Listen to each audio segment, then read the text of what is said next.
So in this segment, we're going to be talking about the Express being, well, not really that annoyed. They kind of list stuff and then they get readers' comments. Sorry, chair's a bit squeaky. But point being is that new EU law to ban UK exports of meat, dairy, fish and eggs in fresh crackdown. I mean, that's a really misleading title as always, once you actually look at it, especially when their subheading is New EU regulations on the use of antibiotics in farming is set to see UK meat, fish and dairy exports banned by the bloc. And that's because the UK uses a lot of antibiotics.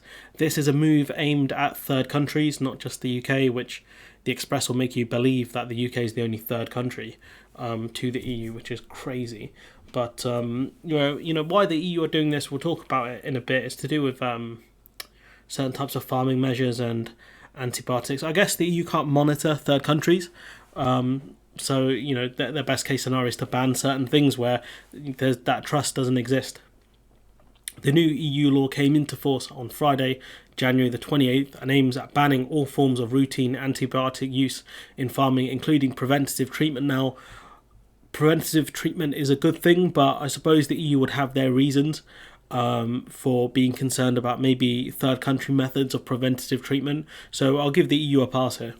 The law goes even further as it bans all imports into the bloc of meat, fish, dairy and eggs produced by third country farmers.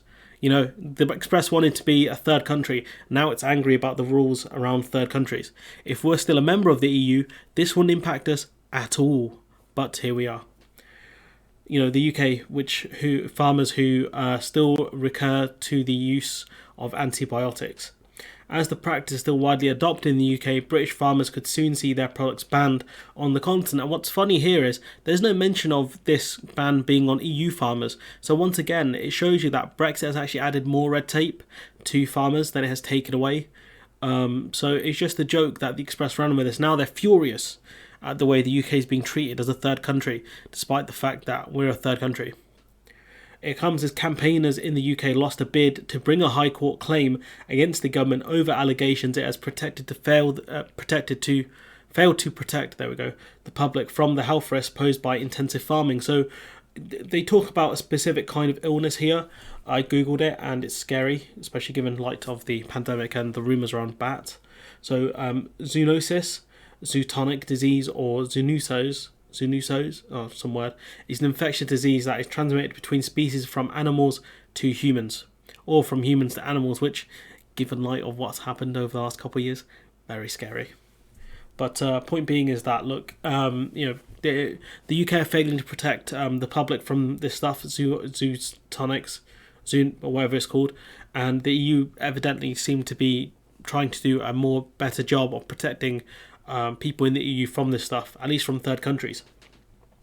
Humane, being a volunteer-run, not-for-profit organisation, wanted to challenge the Department for Environment, Food and Rural Affairs over the regulations of so-called factory farming, which, the EU has no real control over the UK.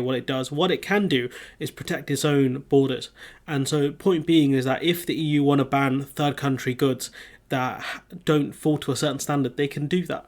And it shows you how powerful the EU are, that the UK might have to change its, not necessarily the UK, but farmers in the UK may have to change and stop using these sorts of antibiotics in this way because of the way EU rules are around third countries. That does show you that the EU are the gold standard for the UK. If the UK diverges or falls short of EU standards, it causes problems. And this is more evidence of this, the way third countries are treated. So, the Express can get as angry as it wants. The simple fact remains, leaving the EU has added more red tape for British farmers, not less. The pressure group alleged potential apocalyptic health risks linked to current intensive farming practices include antimicrobial resistant infection triggered by the overuse and misuse of antibiotics in animals. Now, doctors around the world, I think, typically are clamping down on the use of antibiotics, at least they are in the UK, because of the fact that people don't have the full dose of not the full dose, but the full treatment of the antibiotic. Say if you have a 14-day treatment, you're meant to drink over 14 days, people will have it for 7-8 days, feel better, and not take it. And the problem that creates is bacteria who are resistant, which are resistant to the antibiotics, which means you have to use a different kind of antibiotics to get rid of them, which again, if it's used improperly or even sometimes naturally, you can create a strain of superbacteria resistant to two kinds of antibiotics.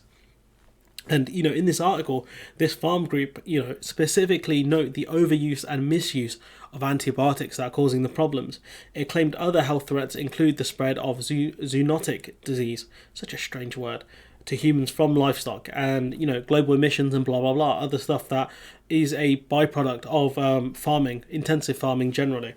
Point being is that it does show you that, once again, the UK is being held, essentially, in my opinion, I could be wrong, to a higher standard than other EU members, because EU member states, because EU member states can continue using these farming methods. As far as I know, the EU haven't banned this in the EU. They've only banned third countries from this, imports, essentially. The EU won't import, these kinds of animals treated with antibiotics. It's not just animals, eggs as well, so I guess it'll be chickens. But EU member states don't have to adhere to that. This is designed specifically on third countries, and it is ironic that the Express, who so desperately wanted to be a third country, now is angry about the results of being a third country. Just what can you say about the Express? Honestly, it's one of the funniest newspapers here. It's not meant to be like a comic. It's not meant to be like the Private Eye, which is meant to be funny. This is ironically funny. They say the worst thing, what's worse than not getting what you want is getting it. The Express wanted us to be a third country, and now suddenly it's all like, damn, new EU law to ban UK exports of meat, dairy, fish and eggs in fresh crackdown. This isn't aimed at us. Not really. This is the EU protecting, members and member states. So, yeah, you can be angry all you want, but evidently, according to that pressure group, there are issues around the way antibiotics are used in the UK, and the government doesn't care about it. And the EU are saying, look, we don't want that, so we ain't going to take it. Anyways, I'm going to leave it there. Let me know what you think in the comments below. Like, comment, share, subscribe. Don't know what the title is going to be for this one. It's going to be a mess. Support the channel on Patreon, and hopefully I'll see you in the next one.